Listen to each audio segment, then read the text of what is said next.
Have you ever wanted to have the speed, mobility, and teleportation capabilities of a thief, but also have the power to smash and one-hit your opponents? Well, look no further.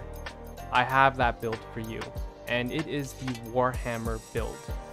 This build uses the new Willbender class that ANet just released with End of Dragons, and I gotta tell you, it's a lot of fun. You know, it really lets you re-experience the glory days of Core Guardian roaming when the game was first released. And of course, one of the best niche builds in the game at that time was the Hammer build. So you're gonna love this build, whether you want to try something new or re-experience the nostalgia of something that used to be around and was really fun before it was nerfed to the ground. And this works because Core Guardian's main issue is its sustain and its mobility, which usually means it has to win the fight right there or it dies. With the new Willbender class, you have access to 1, 2, 3, 4, 5, 6, 7, 8. 8 different movement skills or teleportation skills to help you get around the map, stay on targets, and finish them off. And that opens up a style that allows you to really exploit classes that just aren't used to Guardians having this much mobility. And you're going to see in the footage in the gameplay later on where people just didn't know what to do when a Guardian is able to stay on top of them. So they just run and you get to free cast off them, and it's just a lot of fun. So let's get into it, guys. So I'm using, so my gear is very similar to the Dragon Hunter gear, but I've made a few adjustments. So first things first, I'm still using the Warrior armor set. I'm sorry, not the Warrior armor set, the Wanderer's armor set. And I've changed the runes from Fireworks runes to Superior Rune of Pack because I just find that extra precision lets me crit a little bit more and I do a little bit more damage.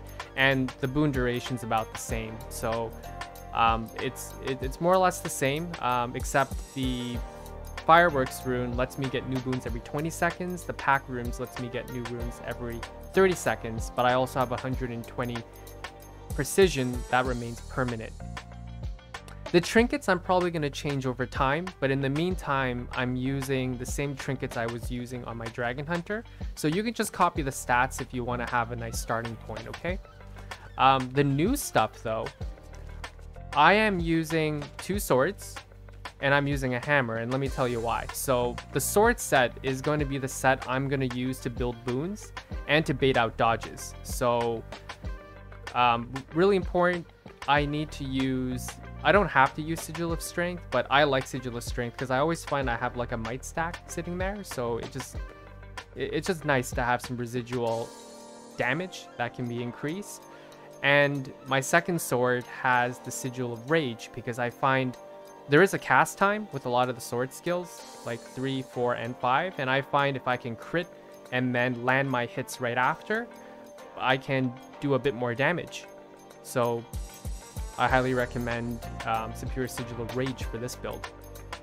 My second set is the hammer set. So most people, I start fights in sword, so most people don't realize I have a hammer until it's too late. So for my hammer, I'm using Superior Sigil of Vision to ensure I always crit when I change this weapon, because if you're not critting, you're not actually going to one-hit anything with the hammer.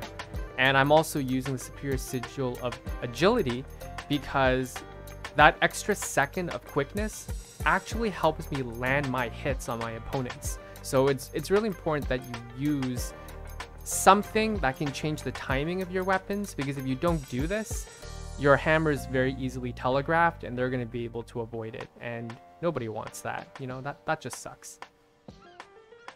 All right, for the traits, I am using Virtues and Valor and Willbender. And I know some people are going to say, why aren't you using Radiance? And I'm telling you, you want to use Virtues and you want to use Valor. And I won't go over the trait line for why.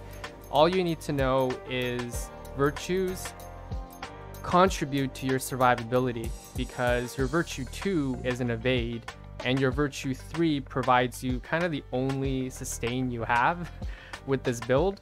So you want that as short of a cooldown as possible, and it synergizes quite well because the way I've set up the build, you get alacrity with your Virtue 2. So there's a lot of play potential, which means the lower the cooldown, the better it's going to go for you. And also the second piece is you're going to be spamming your Virtues a lot. You know, their cooldowns are a bit shorter, and Virtue 2 is an ammunition. So you tend to get Inspiring Virtue procced quite a bit, and that synergizes very well with Tyrant's momentum, and that helps you do extra damage. So it's important you have that, and Virtue 3 is kind of your only access to stability to get any finishes or to escape. So you need this trait.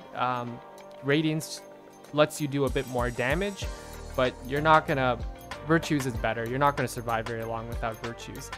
You also need Valor, because if you don't use Valor, you're gonna have crap condition cleanses. And you also get some extra toughness, which is good for survivability, because let's face it, guys, Willbender doesn't solve the underlying sustain issues that Core Guardian had, but it does provide you some options, whereas before you don't have any options. But meditation is still required, or you're gonna just trip and fall and die because you have no sustain. Willbender, this is what would have replaced the Radiance trait line in the Core Guardian version of the build, and basically I'm just using it to do more damage. So power for power, it allows me to get more power damage, and the Willbender flames deal increased damage as well, but I wouldn't focus on landing the Willbender flame. Just try to land your hammer, and that extra power will kind of pay dividends over time. Righteous Sprint is what allows me to take off the Fireworks rune, because Righteous Sprint gives you free movement speed, which you kind of need if you're trying to run some sort of roamer build, especially this one where you're trying to stay on top of your opponent. And every time you use a Virtue, you also get Swiftness, so that also helps you stay on top of your targets as well. Restorative Virtues, I'm using this one because you get some Alacrity, which there's some play potential because Alacrities works on the Virtues, it works on the skills, and it also works on the traits. So let me tell you what that means. So if I use this, I use 5, I use this, and I use Alacrity, see, everything will begin to cool down faster. So there's some play potential if you can use Alacrity at key times to survive. Lethal Tempo, basically this means every time you use a Virtue, you end up getting a bit more damage from doing that, and the more Virtues you use, the more stacks you can get. See, you can see that changing right now. I mean, it doesn't really give you that much extra damage, but hey, you know, extra damage, I'll take it. And I really think Tyrant's Momentum is the best of these three. I think Phoenix Protocol would be an option. However, it says that I'll no longer heal if I use Virtue 2, which is an immediate no-no. Sustain is bad enough. You know, I don't want to take out any other heal potential that the build can have. So, very simple. You need Virtues and Valor for stability. Sorry, not stability, for sustainability.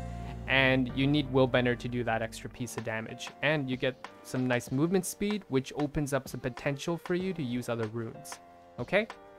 Alright, now let's go over how to use the build. Okay guys, now we're going to go over how to use the build, okay? And we're going to start off by me showing you how to use the burst combo. So the burst combo is pretty simple. You want to start the fight at about 1200 to 1400 distance, because they're not going to expect it. And let me explain why. So your opening is going to be flash combo into a sword 2. That's going to blind your target, and then from there you can use 4 if they don't move to bait out a dodge, uppercut, and then you're going to immobilize them and then switch to your hammer. So let me show you what that looks like. So here's your burst combo.